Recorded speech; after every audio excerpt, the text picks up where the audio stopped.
Você já percebeu que algumas pessoas simplesmente não gostam de multidões? Enquanto a maioria busca constantemente companhia, conversas e interação social, existe um grupo de pessoas que sente exatamente o oposto.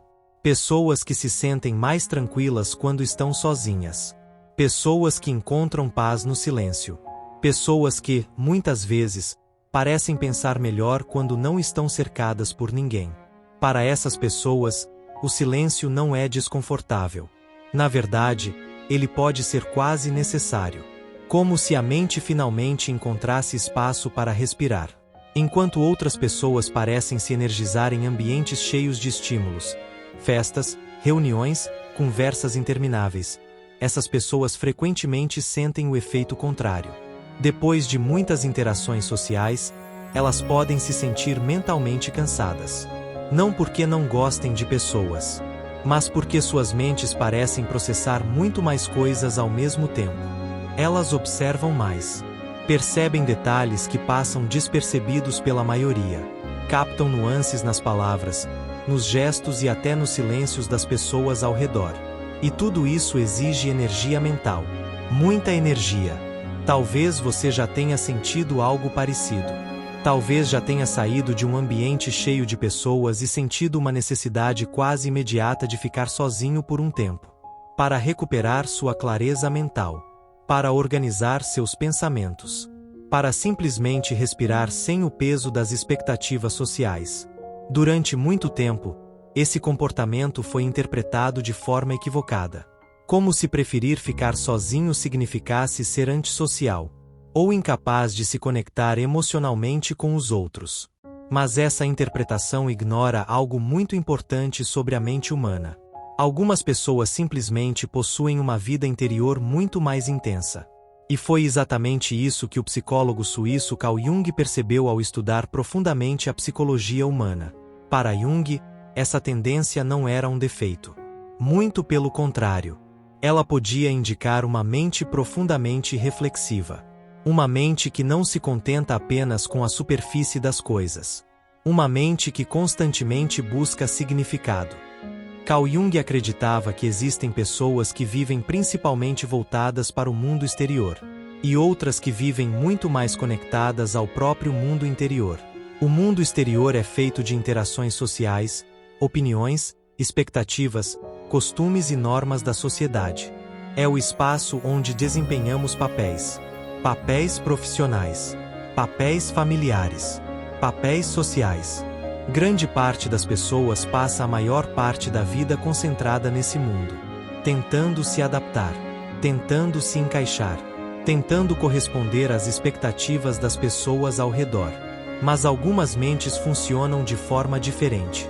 Elas passam muito mais tempo refletindo, observando, analisando. Elas não apenas vivem experiências. Elas tentam compreender profundamente essas experiências. Tentam entender o que existe por trás dos comportamentos humanos.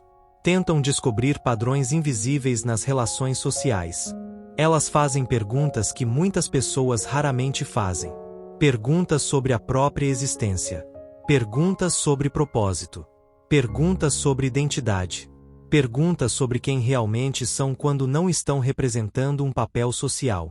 E quando alguém começa a olhar para dentro dessa forma, algo interessante acontece. O mundo exterior começa a parecer um pouco superficial. Não necessariamente errado, mas superficial. Conversas que antes pareciam normais começam a soar repetitivas. Assuntos que antes pareciam interessantes começam a parecer previsíveis. Pequenos jogos sociais começam a ficar evidentes. Máscaras sociais começam a ficar visíveis. Muitas interações passam a parecer baseadas em aparências, em status, em competição silenciosa. E quando uma pessoa começa a perceber esses padrões, é natural que ela passe a valorizar mais momentos de silêncio, momentos de reflexão, momentos de introspecção. Não porque ela despreze os outros, mas porque sua mente começa a buscar algo mais profundo, algo mais verdadeiro, algo que vá além das interações superficiais que costumam preencher grande parte da vida social. Carl Jung descreveu esse processo como parte de algo chamado individuação. A individuação é um dos conceitos centrais da psicologia de Jung. Ela representa o processo de se tornar quem você realmente é, de descobrir sua verdadeira identidade além das expectativas impostas pela sociedade. Mas esse processo não acontece automaticamente. Ele exige reflexão. Ele exige autoconhecimento. E, muitas vezes, exige períodos de solitude. Porque é no silêncio que muitas partes da nossa mente começam a se revelar. Para Jung, a solitude não era um problema psicológico. Na verdade, ela podia ser uma ferramenta poderosa. Um espaço onde a mente finalmente pode se ouvir. Sem distrações. Sem pressões externas. Sem a necessidade constante de se adaptar ao ambiente social. É nesse espaço silencioso que muitas perguntas importantes começam a surgir. Quem eu realmente sou? O que realmente importa para mim? Que tipo de vida eu quero viver? Quais valores realmente fazem sentido para mim? E essas perguntas raramente aparecem quando estamos constantemente distraídos pelo mundo exterior. Outro conceito importante na psicologia de Jung é a ideia da sombra. Segundo Jung, todos nós possuímos partes da nossa personalidade que preferimos esconder. Medos, inseguranças, desejos reprimidos. Aspectos da nossa personalidade que não se encaixam na imagem que queremos mostrar ao mundo. A maioria das pessoas passa a vida inteira evitando confrontar essas partes de si mesmas. Mas aqueles que buscam autoconhecimento inevitavelmente acabam encontrando essa parte da mente. E enfrentar a própria sombra exige coragem. Exige introspecção. Exige silêncio. Exige momentos de solitude. Talvez seja por isso que tantas pessoas profundamente reflexivas acabam se sentindo mais confortáveis sozinhas. Porque nesses momentos silenciosos, a mente finalmente pode explorar seus próprios pensamentos. Pode compreender suas emoções. Pode reorganizar suas ideias. E pode crescer. Ao longo da história, muitas mentes extraordinárias valorizavam profundamente esses momentos de isolamento. O inventor Nikola Tesla era conhecido por passar longos períodos sozinho enquanto desenvolvia suas invenções. O cientista Isaac Newton realizou algumas de suas descobertas mais importantes durante um período de isolamento. E até mesmo o físico Albert Einstein dizia que a solidão era fundamental para seu processo de pensamento. Isso não significa que a genialidade dependa da solidão, mas mostra que muitas mentes criativas encontram no silêncio um espaço essencial para pensar. Mas mesmo reconhecendo o valor da solitude, Carl Jung também fazia um alerta importante. O objetivo do autoconhecimento nunca foi se afastar completamente do mundo. A jornada interior não existe para nos separar das outras pessoas. Ela existe para nos ajudar a compreender melhor quem somos. Porque, no final das contas, o ser humano continua sendo um ser social. Todos nós precisamos de algum nível de conexão. Precisamos de diálogo. Precisamos de vínculos que façam sentido. Precisamos de pessoas com quem possamos compartilhar partes da nossa jornada. O problema não está em conviver com outras pessoas. O problema surge quando alguém tenta viver apenas para atender expectativas externas. Quando alguém começa a moldar toda a própria vida em função da aprovação social. Quando alguém deixa de ouvir a própria mente apenas para se encaixar. E é exatamente nesse ponto que muitas pessoas começam a se sentir perdidas. Elas estão cercadas de pessoas, mas ainda assim sentem um vazio difícil de explicar. Elas participam de conversas, mas raramente sentem que estão sendo verdadeiramente compreendidas. Elas vivem em meio ao barulho constante do mundo moderno, mas quase nunca encontram silêncio suficiente para entender os próprios pensamentos. E talvez seja exatamente por isso que tantas pessoas começam, em algum momento da vida, a buscar momentos de solitude. Não como uma fuga, mas como uma necessidade. Uma necessidade de pausa.